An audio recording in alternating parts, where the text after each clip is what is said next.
orienter leur vie au quotidien. Nous sommes nombreux pour dire à Dieu. Tu faisais rayonner et partager ta joie de vivre. Tu étais attentive à tous nos projets. Par un geste, une parole, un sourire, tu as su être à l'écoute pour que tu nous aides à continuer sur la route de la vie. Seigneur, nous t'en prions.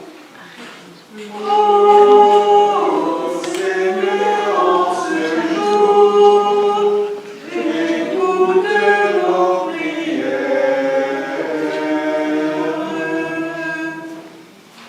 Nous te prions, Seigneur, pour la famille de Nadine, ses enfants, Rebecca, Josué, Shekina et Enzo, ainsi que tous ses proches. Donne-leur force et courage pour continuer la route commencée avec elle, que son souvenir les rapproche et qu'ils trouvent dans leur affection ou leur amitié le réconfort nécessaire. Que ton nom soit sanctifié, que ton règne vienne, que ta volonté soit faite sur la terre comme au ciel. Donne-nous aujourd'hui notre pain de ce jour. Pardonne-nous nos offenses, comme nous pardonnons aussi à ceux qui nous ont offensés. Et ne nous laisse pas entrer en tentation, mais délivre-nous du mal. C'est à toi qu'appartiennent le règne, la puissance et la gloire pour les siècles des siècles. Amen. Je vous salue Marie, pleine et Jésus, le fruit de vos entrailles, est béni. Sainte Marie, Mère de Dieu, priez pour nous pauvres pécheurs, maintenant et à l'heure de notre mort. Amen. Avant de nous séparer à Dieu, dans l'espérance de nous retrouver un jour, lorsque l'amour du Christ est victorieux, nous recommandons notre sœur Nadine. Ton amour l'a accompagnée maintenant le trou de mal. Elle a quitté ce monde qui passe et conduit là auprès de toi, où il n'y a plus ni deuil, ni larmes, ni douleur, mais la joie et la paix avec nos fils et les... Avec de l'encens, nous allons honorer son corps. Tout corps d'un baptisé est le temple du Saint-Esprit qui mérite notre respect. Mais cet encens, c'est aussi notre prière que nous élevons vers le Père. Après l'encensement avec de l'eau bénite, nous allons bénir son corps en souvenir du baptême de l'eau par lequel elle était devenue enfant de Dieu.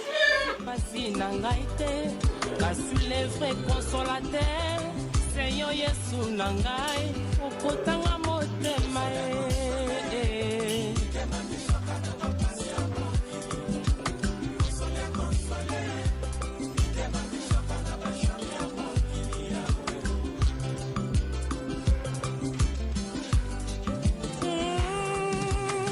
Consolateur nanga Seigneur, consolateur nanga Seigneur. Avant de passer la parole au maître de cérémonie, je voudrais au nom de notre communauté paroissiale adresser notre très sincère condoléance à la famille de Nadine. Nous allons participer à ce deuil en priant à son intention à la messe de ce dimanche à 11h15 dans cette église. Le dimanche à 11h15, il y aura une messe et au cours de cette messe, on va prier pour Nadine.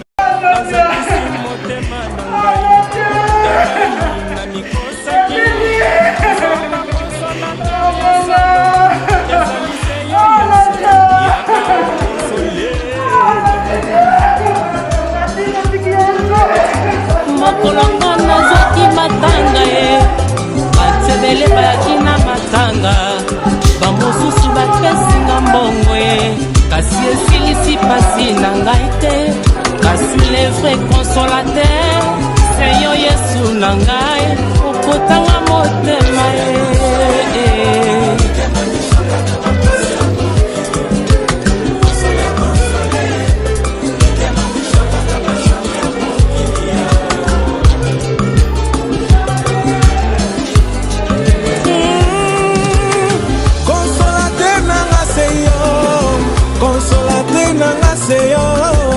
Consolateur nanga Seigneur. Oh yes.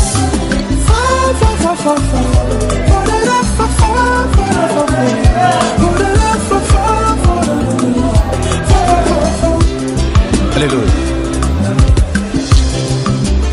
ngai na maladi ya mbasu na makolo yawe ozalaki konsolatere na ngai na mbeta lopitalo yawe ozalaki ntango nyonso na nga mosala ekufaki kaye yondo ozalaki konsolatere na ngai bakanisaki na kokufa ye bakanisaki na kosila ye bakanisaki na kosambwa yesoyo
osola bomoina ye papa olakisa bolingo na yo kaka mpona bampasi ya mokili nakoma kobosana mpona kobondela kasi na minyoko na bomoinanga esala badefile kasi nzambe yosunga okosolanga ye mobali atikanga na bana akenda na kati ya prison yokosolanga nakupela bana papa kufa na bapoison na badeception ya mokili nzambe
mosusu akoprofessionnel ngai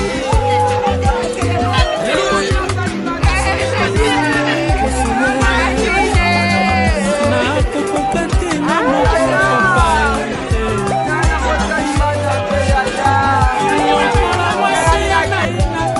akutelaka mwana akutana na yo okosola bomoi na ye papa olakisa bolingo na yo kaka mpona bampasi ya mokili nakoma kobosana mpona kobondela sina minyoko na bomoi nanga esala badefile kasi nzambe esonga okosolanga ye mobali atikanga na bana toza tu vois il y a du monde toza vraiment na cimetière toyo kotika omoni na tipolo Nadine Mwanga ye tonda obenge femme en espèce vraiment elle était quelqu'un pour moi.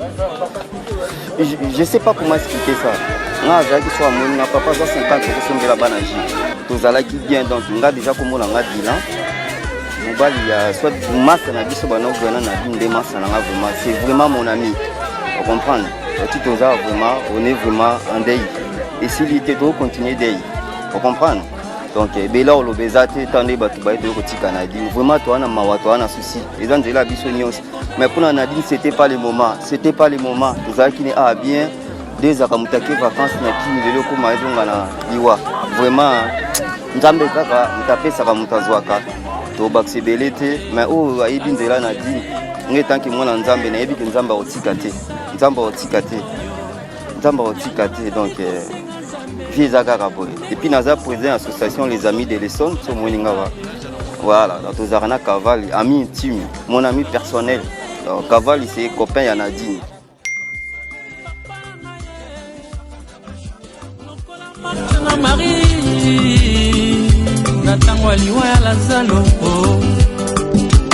Lelo yo nandimi, oh yo balobaka e.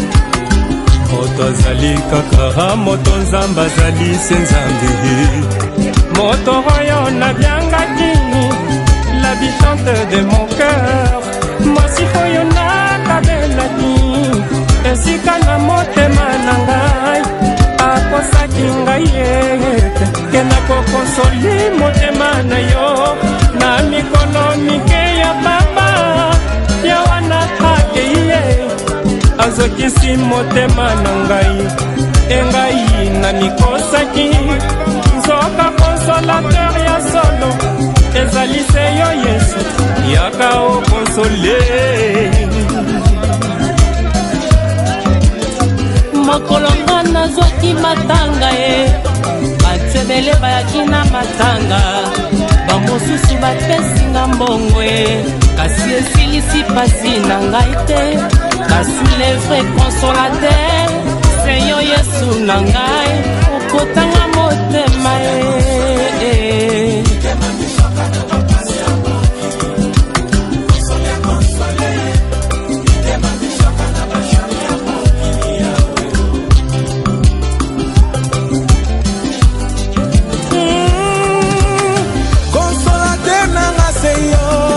consolateur nanga seyo consolateur nanga seyo oh yes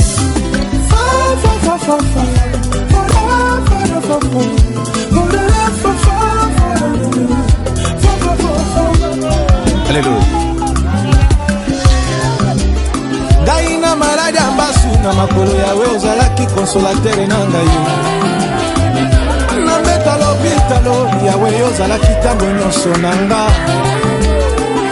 mosala ekufaki ngai ye yo nde ozalaki consolateur na ngai ye bakanisaki na kokufa ye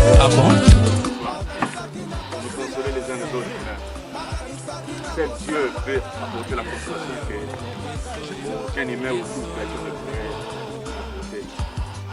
Comme nous devons rendre grâce à Dieu, nous avons dit que nous sommes en toutes circonstances. Car tout ce que Dieu fait est bon. Alléluia. Gloire au Seigneur. Yesu ndeko na bolingo olingi ngalinyo olingi ngalinyo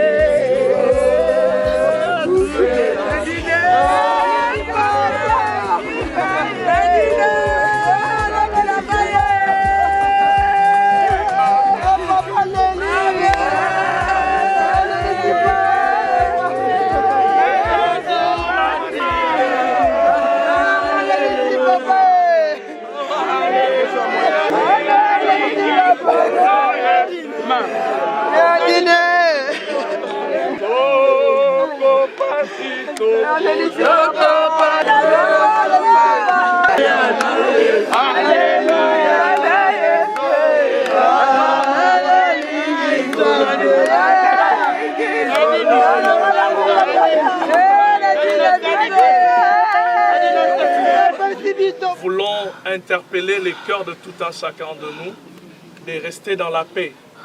Que ce soit la famille qui est directement concernée, que ce soit nous autres, que nous puissions contribuer à ce que les enfants, la famille, toutes les personnes qui sont autour de notre sœur qui s'en va, de continuer à vivre dans la paix.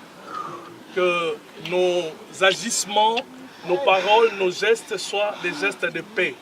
Je crois que pour avoir lu certaines, que ce soit le Coran ou quels que soient les livres sacrés, il nous dit que le Dieu créateur est un Dieu de paix. Vraiment, c'est le dernier mot que nous voulons apporter à tout un chacun. Et ce texte que nous avons lu nous dit que de deux, il n'en a fait qu'un. S'il y a une division, s'il y a une inimitié, que au nom de notre sœur qui s'en va, que nous puissions mettre ça de côté et que nous puissions voir l'avenir. Amen. Que Dieu bénisse les cœurs de tout un chacun de nous. Retour. Dans le nom de Jésus, nous avons ainsi prié. Merci Seigneur Jésus-Christ. Merci Seigneur Jésus. Amen. Amen. Et moi, la famille. Bien, monsieur, dame. Vivre vraiment heureux. En rapport de ce qui s'est passé, tout le monde connaissait Nadine. J'espère que vous n'allez pas l'oublier. Par contre, Nadine n'est plus de ce monde. Est-ce que Nadine a eu des problèmes ou doit certaines situations à quelqu'un ou à quelqu'une? Est-ce que quelqu'un ou quelqu'une doit à Nadine quelque chose? Donc c'est des questions qu'on se pose à chaque fois qu'il y a quelqu'un qui parle. Eh bien, nous, on s'est posé cette question.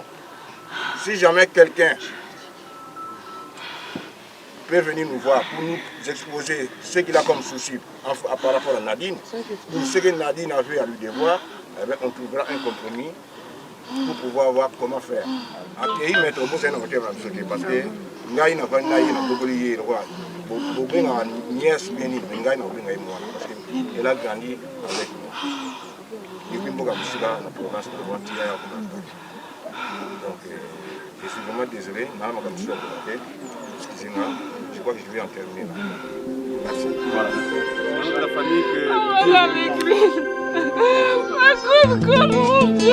Nzambe moto mokili akoki koya kokonsola moto lokola ye kasi akosilisa mpasi te mpe akota na motema te. Le seul qui peut soulever le cœur et l'oreille, c'est le ciel Seigneur. Nasengi lokola yo na kati ya Patmos opangosa ye na miso olinga komona na miso te kaka.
consolation ya mokili nzambe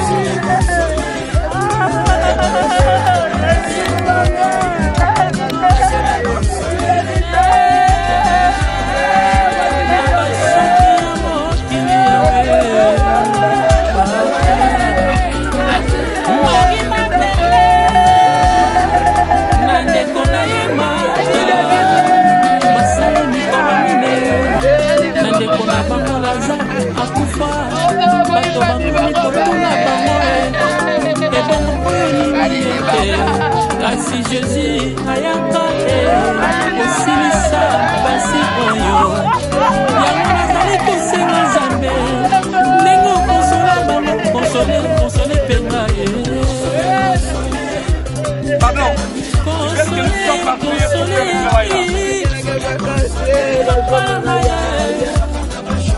lokola marta na marie natango aliwa ya lazaro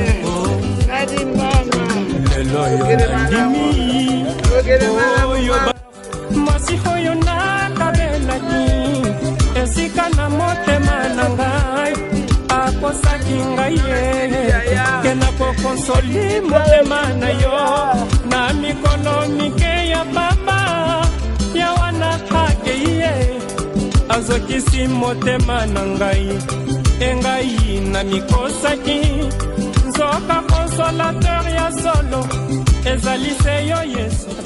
C'est une bonne personne souriante. En écoutant juste les témoignages des gens, on voit que c'était une personne très aimante, une personne très aimée par beaucoup de personnes. En voyant juste comment les gens sont là, on voit que c'est une personne qui était vraiment très, très adorable avec les gens. Moi, je l'ai connue quand j'étais vraiment toute petite. Après, je l'ai perdue de vue. C'est la fille d'un de mes tontons. Donc après, je l'ai plus revue jusqu'à ces jours.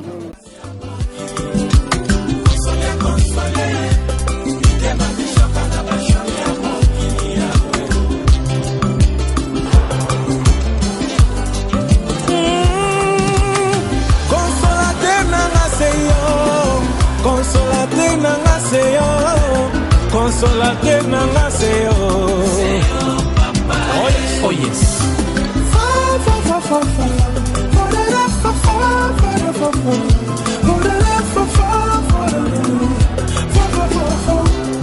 Alléluia. Ngai na maladi ambasu na makolo yawe ozalaki consolateur nanga yo. Na mbeta lopitalo yawe ozalaki ntango nyonso na nga. Mosala ekufaki ngai ye yondo ozalaki consolateur na ngai ye. Bakanisaki na kokufa ye. Ah bon? Bakanisaki na kosila ye. C'est vrai. Bakanisaki na kosambwa ye. Ah yes oyo, yes oyo, vraiment.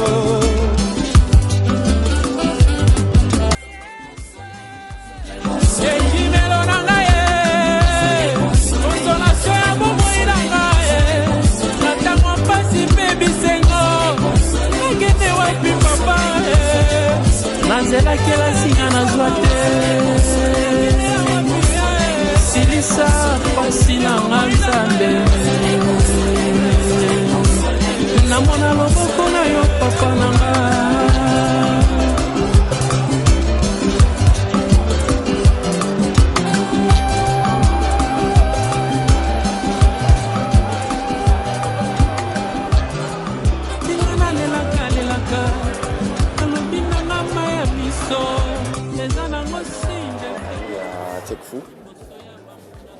Nazali ami à Botomwanga aussi, c'est vraiment ça, c'est la famille. Là on a perdu quelqu'un vraiment qui est plus important. Je ne sais pas, en tout cas en ce moment, tout le monde sait, papa a son histoire, c'est du malaise. Il n'y a pas de commentaires à faire. Donc.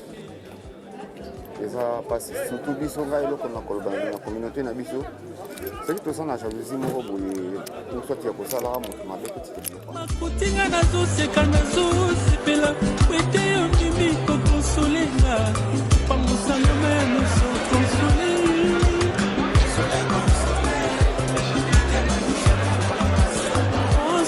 consoler Zambe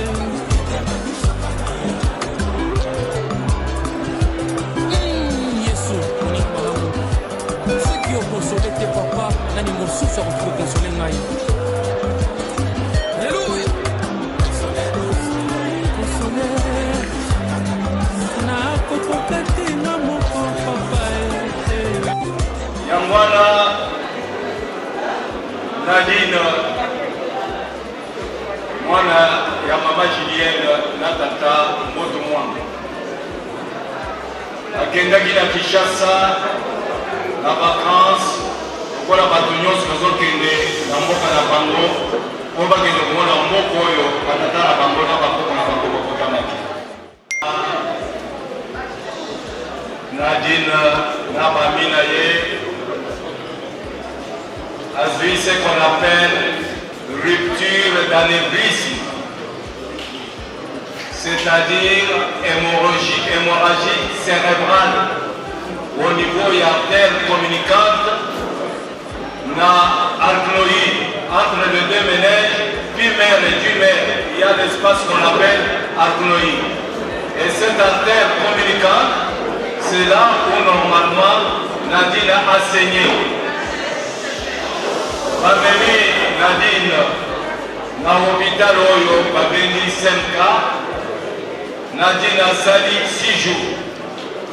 7e jour, Nadine va déplacer pour akende kokota na kombo ya parti pendo oyo asalaka théâtre me arbitre. Ntango Nadine akoti na hôpital wana asali à peu près 6 jours. Papa votre mwanga asali tout. Asombi bien la famille Mobimba, il y a $2200 pour Nadine Azongawa. Quand Nadine a commis l'aéroport, Azalaka accompagné d'un camarade la Yemete, na l'éclairé en mobile ici, na Mamaoyo jumelle ya tata ya Nadine, Mama ya Wali, na Mama Julienne, Mama ya Christavi. Air France à Boyi, à lobby comme Azali somnolente. Nadine a beaucoup d'un avion. Il faut un avion médical, avion wana, il faut Ezala et un hôpital consulaire. Nadine a zongi de Susuna en Bipendo. Sikoyo na Tongo Nango, Natata Semado. Bisika oyo bakola mboko bazali na palais de l'Élysée. Tango tokomi na palais de l'Élysée, na bascanner, na anjo scanner, na tous les papiers oyo directement bayambi biso na palais de l'Élysée, bapesi biso bagendarme po bakende kotika biso na quai d'Orsay. Tango tokomi na quai d'Orsay, que c'est une urgence vitale, mais pour le moment, on va contacter Kinshasa par tous les moyens possibles pour Nadine Azou. On va contacter Samy de Paris parce qu'il y a un avion qu'on appelle l'avion médicalisé où ils ont rapatrié tous les Français qui ont des problèmes médicaux à l'étranger. En fonction de cela, métro convention et Sika Oyo, que donc c'est un service à rapatrier. La service Wana va contacter directement l'ambassade à Kinshasa et l'ambassade est béni Balamoko, Papa Yamwana. Et tout ce qui est aux Anamotomoko Yamwana, Papa désigné moi à Kinshasa à Mobali ici pour Amona va contacter. Elle va contacter à l'ambassade de France à Kinshasa. Quand on va coller l'ambassade de Kinshasa, Madame Mathieu, ils ont s'occupé d'un service et un rapatriement de Français à l'étranger. Ils ont trouvé un compromis pour avion et récupérer Nadine à l'hôpital Andipendou. Quand on va tenir l'ambulance, Nadine va me mener Brancard, on va me mailler, qui ça y est, à Boyi, à Lobi, Namoko Nabotambo.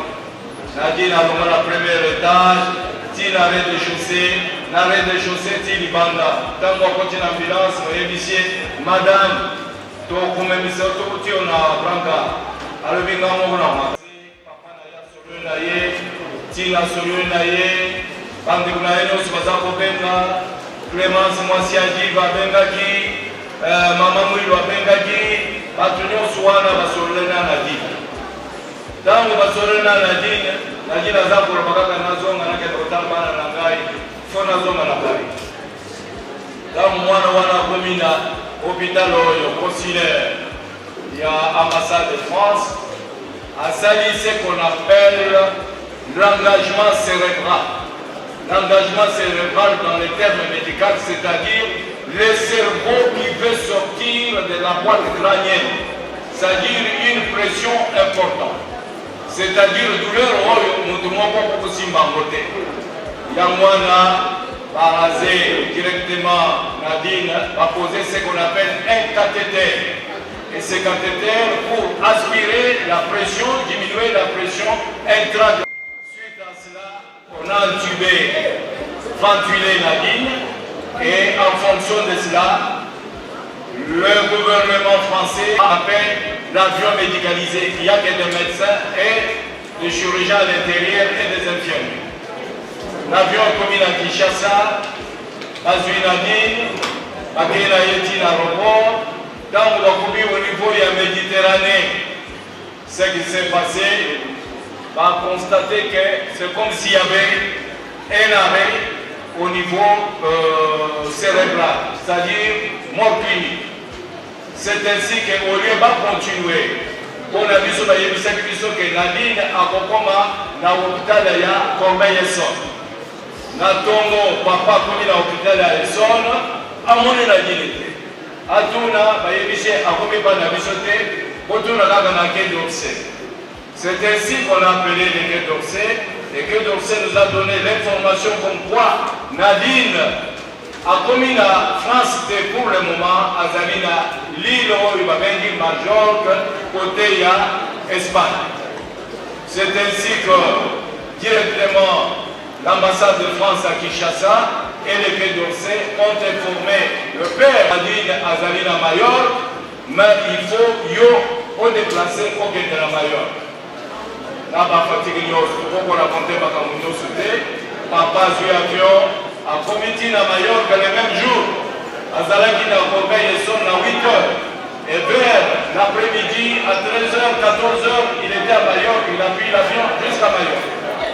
Arrivé à Majorque, il a constaté que ce n'était plus Nadine, c'est plus Nadine où elle a reçu.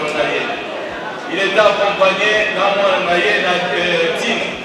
Donc on a Tine à Zoro Bangré, Tine à Sali, la traduction de Noswana, le médecin Oyo à Majorque, alors dit que par tous les moyens, Nadine est déjà mort sur le plan clinique, c'est-à-dire il y a déjà la mort du cerveau. C'est-à-dire il y a une partie du cerveau qui ne fonctionne plus. Et papa a incité à l'ONU, même ça, j'ai le droit d'avoir un avis. Nadine en France, les 3 médecins espagnols, ils se sont opposés. À l'ONU, ils se sont opposés en charge de la Conabiso, tout débranché par matériel Nabiso, tout déclaré il est mort. Papa n'avait pas d'autre choix, à Zélie. Après si accord, va débrancher ma machine, dengue va déclarer bon, nayebi soki biso bato bayebaki aba na makambo oyo ya komela masanga okomona na mpo bamonana kala te yango wana ntango biso tozoloba makambo oyo tata alobi biso toloba bango bazoloba na makambo na bango surtout mama wana ye nga nazoloba ye azosolola kuna bon ozomona ke biloko oyo ezali manque de respect ya moto oyo kozala na matanga soki balobi bokarde silence kozala na silence wana mpo moto oyo azoloba asilisa makambo wana mais bato oyo bayeli lokoko wana bamwana bazoloba mais oyo baza na mpasi mpenza na mawa ya moto oyo akufi bakokufungola biloko na bango te bakozela ti biso tosilisa bon yango wana Nadine est décédé aye kotinda mbongo na famille plus l'ambassade de France, comment on appelle la Barcelone. C'est ainsi que comme hier, dès que tout le monde a la ville, papa Semba, avec les familles, maman oyo, omoni azole na mingi wanaza mutu susute, mama moko, tata moko, mama ya Nadine, oyo bozo mona wana mwasi ya liba, oyo mama mwi wana tata moko, mama moko na mama ya Nadine. Tata oyo bomoni afandi kuna na musika wana Satine. Leki penza, oyo babengaka lukombo o Semba azali pasi. Bazana mawa ya turo. Oyo kotala bango. Fami mobimba bazana mawa ya turo. Lipasa oyo ya tata Semba. Banda na dina bandiko bela azolala na se. Mama oyo ya mwana bomoni azotambula na mobana ye pasteur babengi wami. Bazalaki tous les jours, bazolamela na dina zolo. Na mwana bandeko, bozala na mawa. Toyeli awa, otusunga tata oyo, pour vraiment ataenda pasi moko ya kosala na te.